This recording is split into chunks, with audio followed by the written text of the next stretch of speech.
Restored began with a vision to see a world where women live free from the fear of violence. Mandy and Peter, our co-founders, felt God was asking, where is the church and where are the men when it comes to ending violence against women and girls? Restored began working internationally to raise awareness and to equip the church to respond to violence against women and girls. We began the First Man Standing campaign, equipping men to challenge and change a culture whilst demonstrating a better way to live.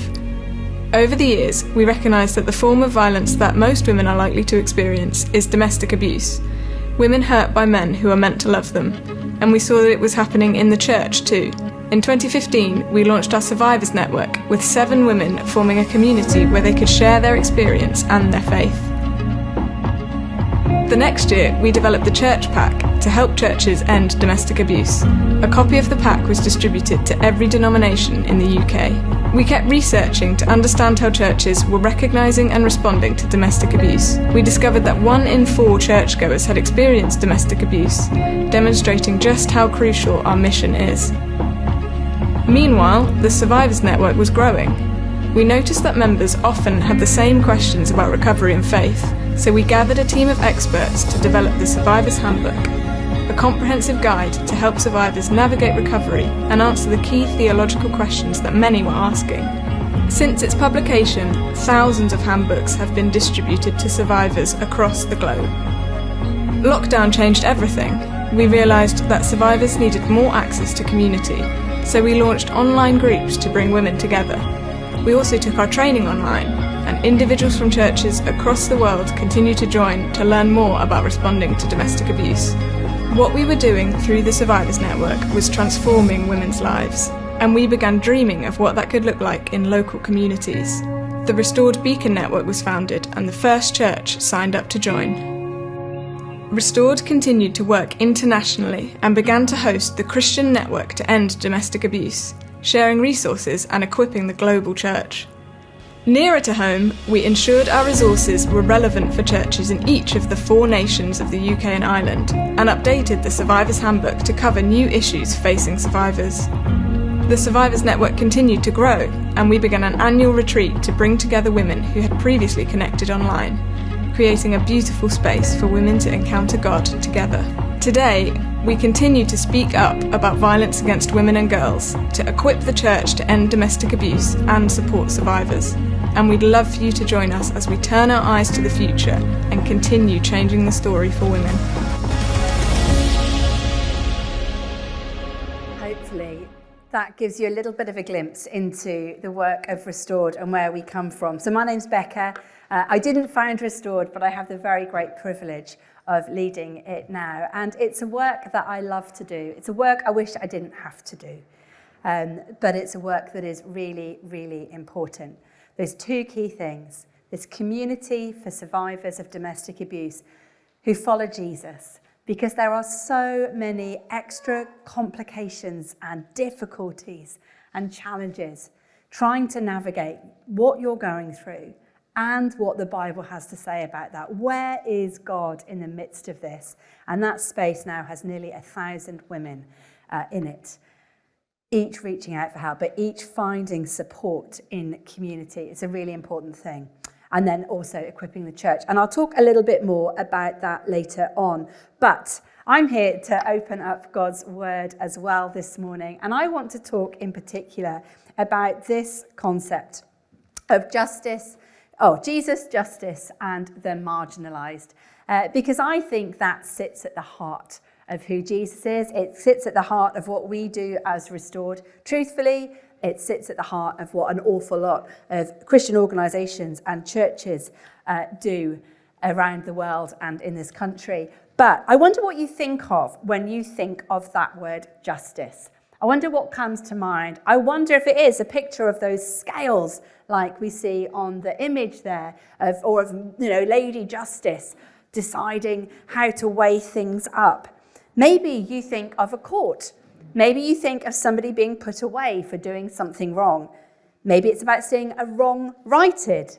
Maybe you think of a great injustice that has been begun to be fixed, like, with Mr. Bates and the post office. And we see something that takes a long time and we all get invested in seeing justice brought. I wonder if it's something that we think is about getting what you deserve. We have so many different concepts, and sometimes it's really easy to think that we want justice when it suits us, when it means that we'll get good things, less so probably when we've done something wrong and would rather evade it. But the reality is justice looks like lots of different things, and justice can be complicated. I know that locally, there's been a story in the press over the last few months where we desperately wanted to see justice for something terrible that we thought had happened. And justice took a bit of a nasty form. And justice came out on the streets because we wanted to see justice more possibly than we wanted to get to the bottom of what had actually happened. But we see it everywhere. Justice is actually quite complicated, and it's actually quite difficult. And it's not straightforward. You see, I work with survivors of domestic abuse, and they have lived through huge injustice. And often, even long after they've left their abuser, the injustice continues as they're being dragged through family courts, where sometimes justice doesn't happen. Sometimes they lose everything and there isn't a way of fixing it. One of the worst parts of my job is sometimes sitting with women and saying, you might have to let go of justice in order to find real freedom. Because for so long as justice is what's going to make your world better, you might never get better. Because we live in a broken world where injustice sometimes dominates. And we see that all over the world, don't we? We see that in the Middle East at the moment. We see that perhaps in Gaza. Now, I don't want to get horribly political in the middle of this, but they have been experiencing a bombardment for the last couple of years, and it's stopped now. But that doesn't mean that justice has happened. It doesn't mean there's restoration. People can't just go home because their homes aren't there anymore. It's not straightforward. It's hard. So as we think about these concepts, as we think about justice, I want us to think about Jesus, and I want us to think about what the Bible has to say. And we're going to dip around a couple of places and then settle in to a story of Jesus. But I want to start by trying to understand what justice is. And so the first verse I want to look at is found in the book of Jeremiah, who was a prophet, passing on God's word to God's people. And he says this, or he records God as saying this, "Thus says the Lord, do justice and righteousness, and deliver from the hand of the oppressor him who has been robbed. And do no wrong or violence to the resident alien, the fatherless, and the widow, nor shed innocent blood in this place." And what we begin to see here is that justice is something more than a concept. It's something more than we get or we receive. Justice is something that we do, and it goes hand in hand with righteousness. These two things are inextricably linked. But also the marginalised are begun to be outlined here as well. In fact, we can see it here. They say the marginalised, so those who've been oppressed. Well, that can be for all manner of reasons, can't it? And then he goes on and says the resident alien, which is a phrase we probably wouldn't use today to describe people. But we might actually say, well, we do have different phrases: asylum seekers, immigrants. Sometimes we want to call them illegal immigrants. We have different names for it, but actually God says, do justice to these people, the fatherless, the widow. Now, that's all manner of people in our society, isn't it? And a widow, I think we could extend that phrase to go beyond somebody who's, lost their husband or their wife to death, but actually maybe to divorce, maybe because of domestic abuse. We can think of those, hundreds, thousands, hundreds of thousands of single parents struggling to make ends meet, struggling to cope alone, feeling isolated, feeling separate. And then in the book of Job, we see that definition extended even further. And for those of you who aren't so familiar with who Job was, he was a man who was renowned for doing good, for being somebody who tried to do what God wanted him to do all the time, and yet to whom terrible things happened. He lost his entire family. He became terribly ill. He lost all that he owned. And as he's crying out at the injustice of that, this is what he says. He says, I delivered the poor who cried and the orphan who had no helper. The blessing of the wretched came upon me, and I caused the widow's heart to sing for joy. So we can already see there some of those things that were mentioned in Jeremiah. He says, I put on righteousness and it clothed me. My justice was like a robe and a turban. He says, I was just. I was good. I looked after those who had nothing. And he continues, I was eyes to the blind and feet to the lame. I was a father to the needy, and I championed the cause of the stranger. He defines this justice. He defines this righteousness as stepping in and filling in the gaps. Eyes to the blind, feet to the lame, father to the needy, championing the cause of the stranger whose voice isn't heard. That's justice. That's where we see Jesus. That's where we see God. So fundamentally, when we talk about justice, there are 4 key things here. And the first one is the one that we're perhaps most comfortable with, this idea of fair consequences. We want to see punishment for wrongs. We want to see people rewarded for doing good things. That makes us feel like that everything is right with the world. But there's something else here that we picked up in those words of Job. And that's a word called equity. And equity is a funny word that sometimes is about finance, but in this instance isn't. And it's helpful to understand it as slightly different to equality. You see, equality is making sure that everybody has access to the same things. It's providing everybody with the same resources or opportunities, so everybody gets the same thing. But equity is when we recognize that just putting those resources out doesn't mean everyone can access them. It's about stepping in and providing some people with that extra help, the extra scaffolding, the extra something that they need to access the same resource. So even this morning in this room, I've loved watching the signing and all that's going on here at the front of the church. Because if I came to speak and everyone's allowed to walk through the door, that's equality. But the fact that a whole team of brilliant people have been brought in to help the deaf community access this same resource, well, that's equity. Because we've given people that opportunity to access the same thing as everybody else. Everybody could have walked through the door. That was equality. Equity is making sure everyone can access it completely. That's right. And restoration is in there with justice too, literally enabling people to have what has been taken from them. And sometimes I think that is the hardest bit about justice, is bringing that in, bringing it, enabling people to be restored to what God originally intended, which isn't always the same thing as having what you used to have. In God's kingdom, in kingdom culture, restoration is about being restored to who you were created to be. And part of that is about right relationship with those around us, right relationship fundamentally with God.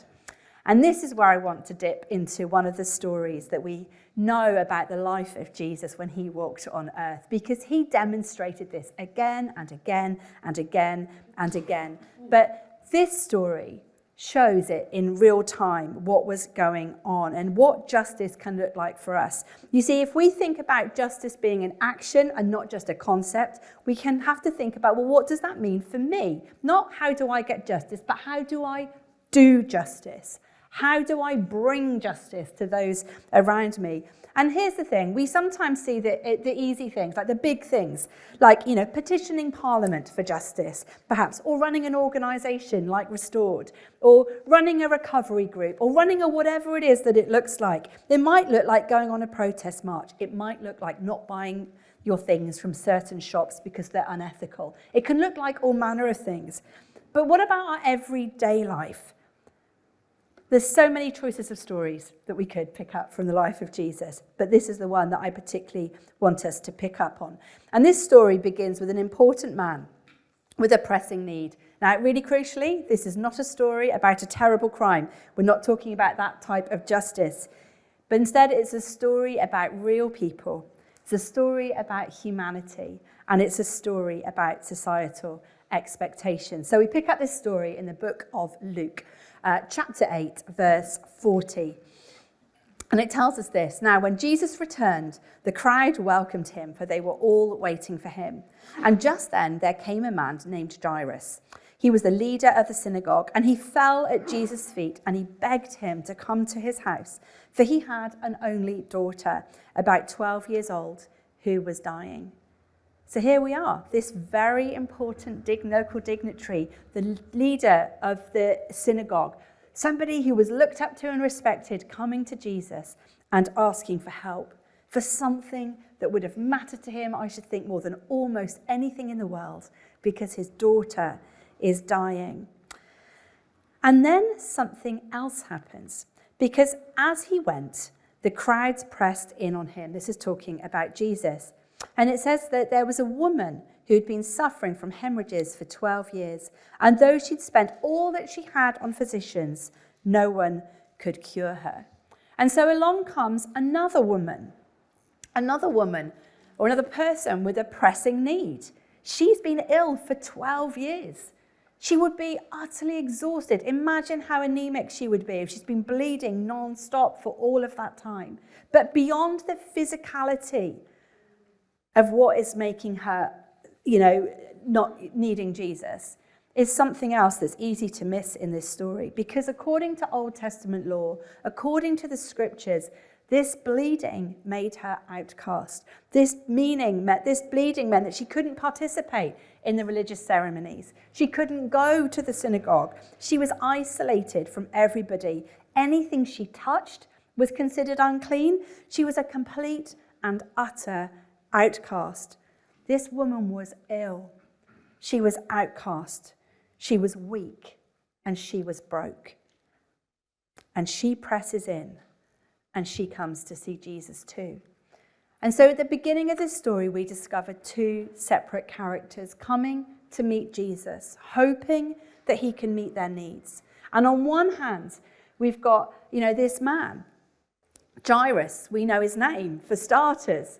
And we know that he's a religious leader. He will have been respected. People literally followed him. They would have been his disciples. They would have listened to him, hung on every word, wanted to do what he told them to do, come to him for wisdom. And on the other hand, we have a woman whose name we never know, who was chronically ill, who was cast out, and who was ignored. Like, the difference between these two characters is extraordinary. It's so obvious who's at the center of society and who sits out on the margin. Physical weakness, disabilities, challenges leave people unable to access what most of us can. Because we can't walk the same, because we can't hear the same, because we can't see the same or talk the same, we're not able to be in the center. The margins are where so many people live. And Jesus sees them. Jesus sees you. Jesus always went to the margins, and he brought the margins in. And the truth is that if Jesus had had a PR agent at this point, I am very confident what the PR agent would have been encouraging Jesus to do at this point. He'd have been saying, right, you need to go after Jairus, because Jairus is where the action is. Jairus is where the story is. If you can heal Jairus' daughter, everybody will know. Ignore this woman. She's nobody. Get out there, get on, let's go and go to Jairus' house, because he could change things for you. This is a pivotal moment in your story, Jesus. I've been to enough events to know and to see that sometimes that's how celebrity worship leaders, celebrity speakers get treated. Special treatment, special room, special food, special transport, special everything. It's the way of the world. It's what we're kind of used to. It's not Jesus' way. You see, he wasn't a big fan of PR. He wasn't a big fan of worldly expectations. This is the man whose first visitors, when he arrived in the world, were shepherds, the lowest of the low. This is the man who invited tax collectors and fishermen to follow him. This is the man who always went out of his way to eat with the people that nobody else would, who hung out with tax collectors and with prostitutes. He was a PR nightmare. He was a PR nightmare because he just didn't care. He wasn't impressed by status or wealth or influence. And so when this woman whose name we don't know, reaches out and touches his cloak, he doesn't go after Jairus. He doesn't go to where the story will be. He stops. You see, the rich man's daughter is dying, but there's a woman here who needs more than physical healing. And Jesus sees beyond that immediate need, because justice is always more than surface level. And so this woman comes up behind, and the story continues, and we discover she came up behind him and touched the fringe of his clothes, and immediately her hemorrhage stopped. Immediately. And then Jesus asked, "Who touched me?" And when all denied it, Peter said, "Master, the crowd surround you and press in on you." You can imagine Peter going, "Are you kidding me? There's hundreds of people here. How can we possibly tell? Everyone's touching you in some shape or form." But Jesus said, "Someone touched me, for I noticed the power has gone out from me." Jesus knew. Jesus always knows. Jesus sees. He sees the things that we think nobody else sees, the good things and the bad things. He sees when we reach out for him, even when nobody else notices. He sees and he knows and he cares. And so he calls out as to see who has touched him. And the story goes on. When the woman saw that she couldn't remain hidden, she came trembling. And falling down before him, she declared in the presence of all the people why she touched him and how she'd been immediately healed.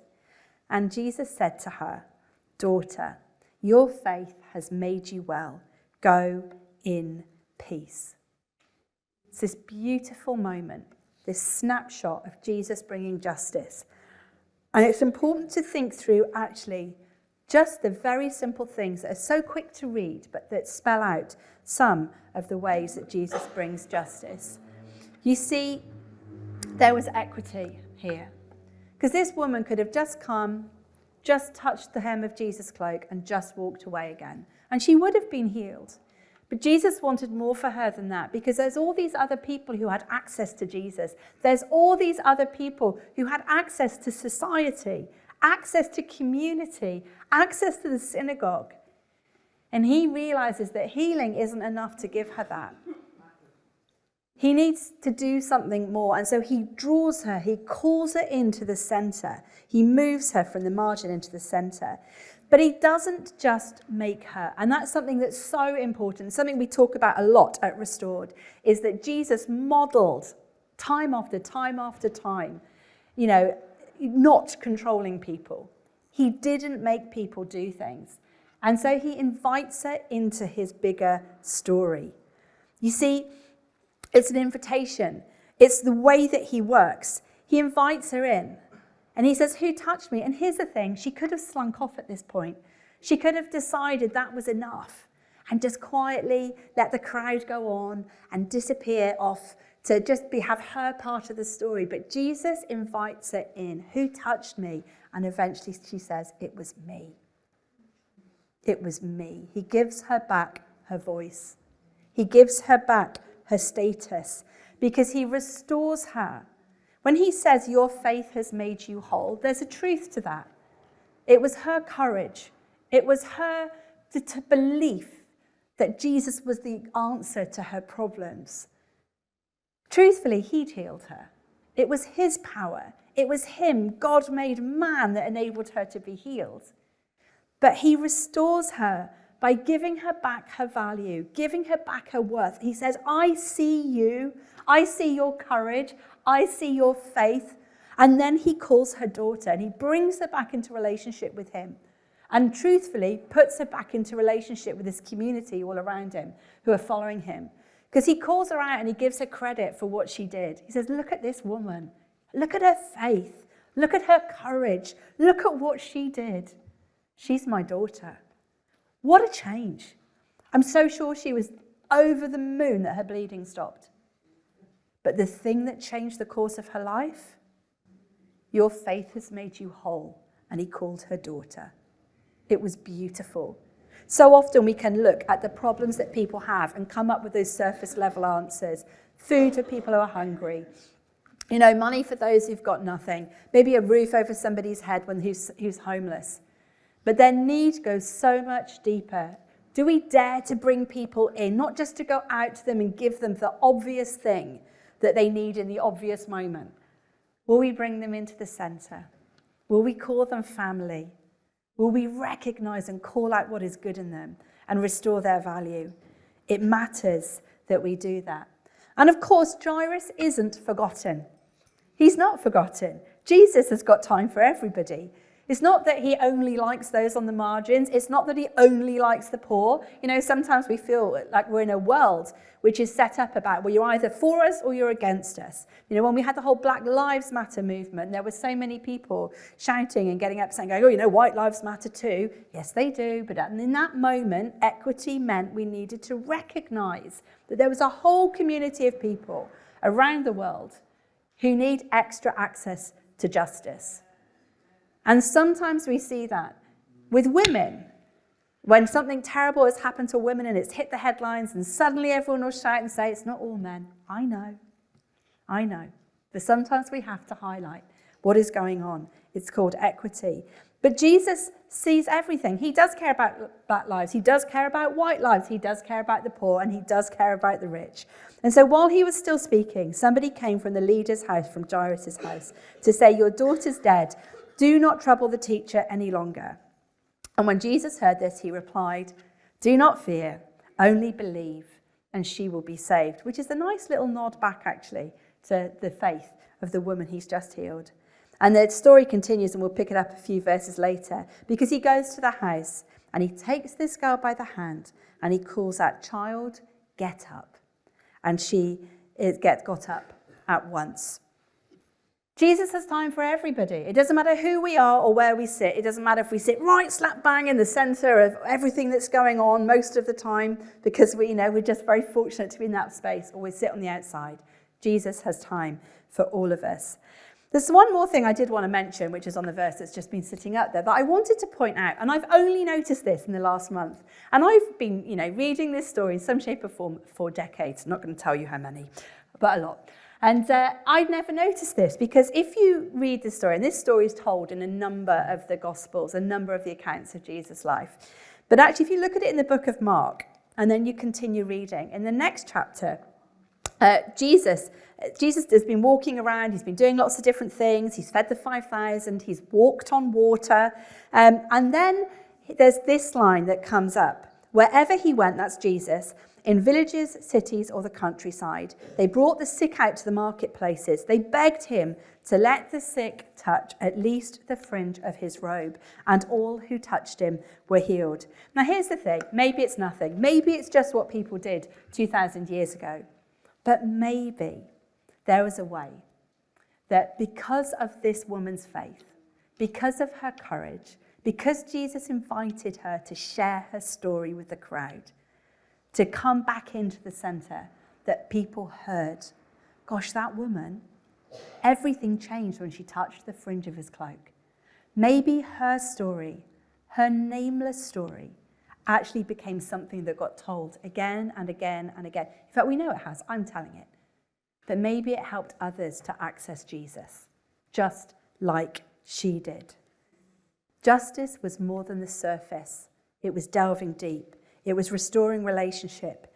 It was bringing her back into God's story, back into her community, and able to help others the way that she had been helped. So, as we come in to finish, what does it mean for us?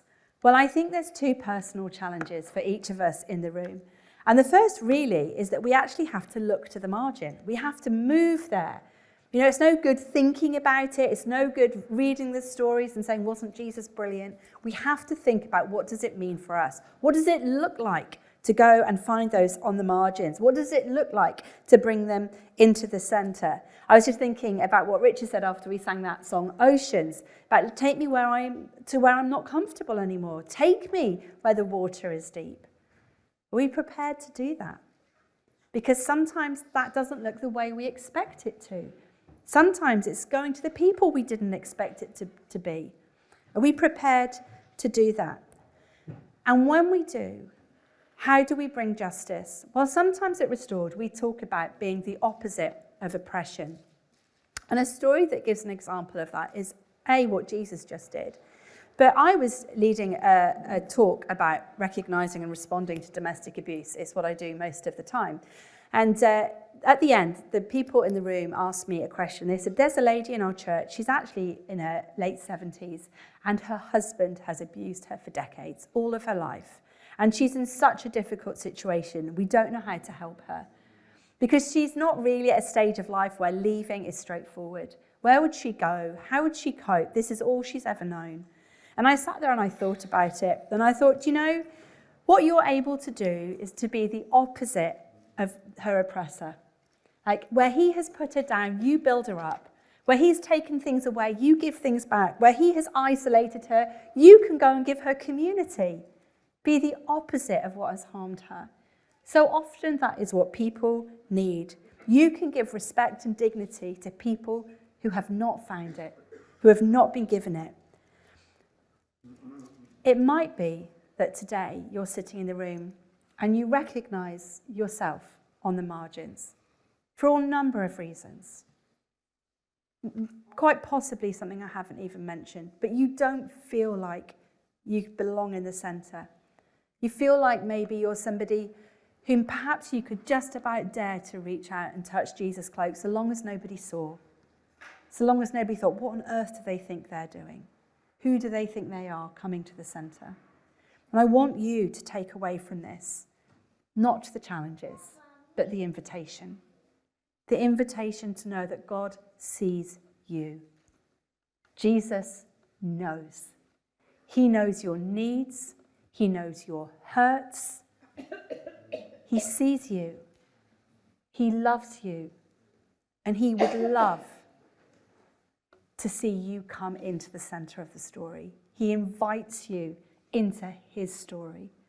And maybe that's your challenge, is to find that courage, like the woman in this story, to reach out and touch the hem of Jesus' garment and allow him to do the rest, because he would love to do that for you.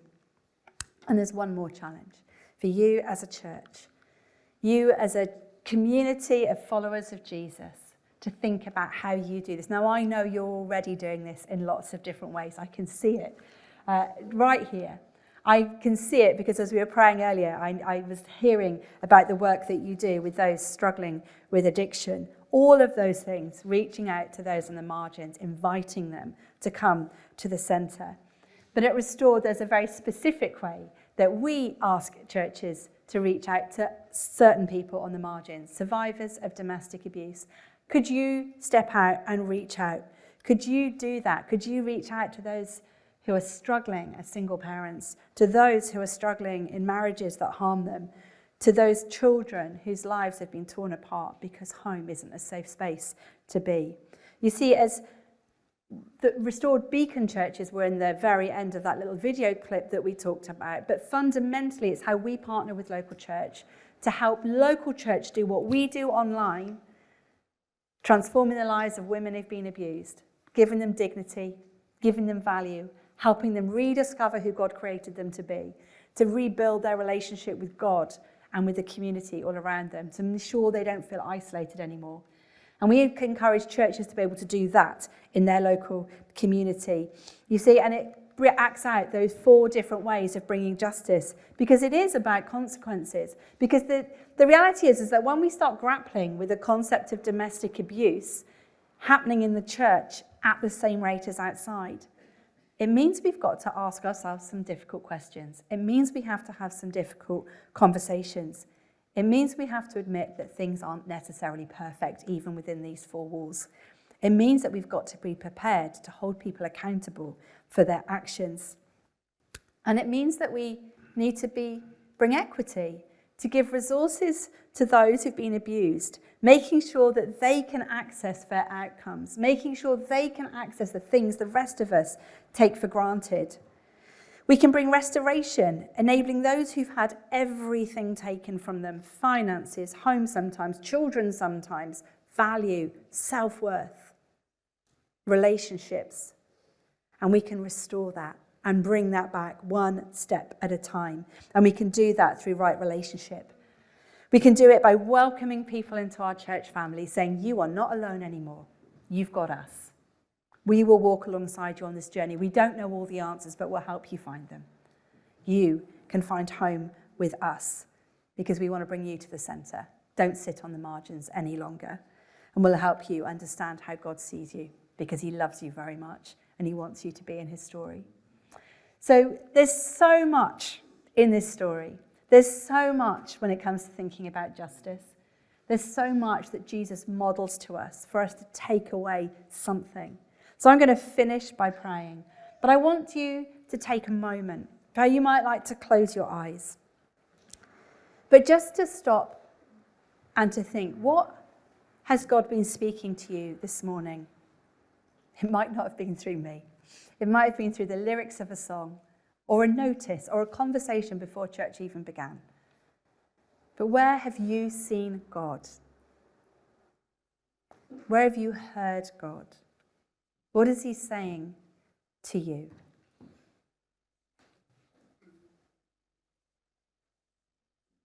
Dear Lord Jesus, thank you that you have time for all of us. Not just the ones who get all the attention anyway, but those of us who sit on the edges, those of us who feel unseen, those of us who don't feel very important, those of us who don't feel heard. Thank you that you see us, that you know us, and that you long to bring us into your story. Father, help us to never be the gatekeepers on the centre, but to be flinging doors open left and right, to be opening up this church, our homes, our love, this church family, to those who need to find your love, to bring them in, to invite them in, to go out into the furthest places and the darkest corners and be bringing people in, to be bringing justice, to be doing justice, and to see people restored to you.